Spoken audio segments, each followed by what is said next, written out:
Okay, welcome back, cruisers. We got a quick update for you this morning. We got word from the captain on what the rest of our itinerary looks like. Now they've got it worked out. We were denied entry for St. Thomas. We're not there yet, but apparently they've been talking to them and we're not going to make it there. The reason why we can't go to St. Thomas is our total population number for COVID positive right now, as a crew and passenger, is 1.4%. So that's a little over 50, I guess. We have 2,311 passengers and roughly 1,500 crew on board right now. Right. So our new itinerary is Saint Maarten on Tuesday, 2 days at sea, and then Friday we'll be at Cococay, and then we're going to try to go back to Nassau, Bahamas on Saturday. So everyone on the ship is scrambling to book new excursions. They refunded the excursions for the islands that we're not going to.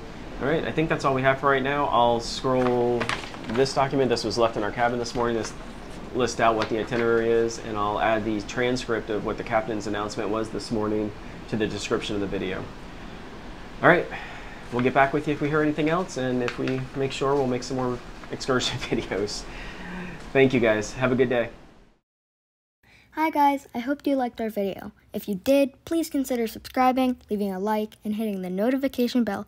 And make sure you share this video with your friends because it helps out a ton and it keeps the algorithm happy. Bye!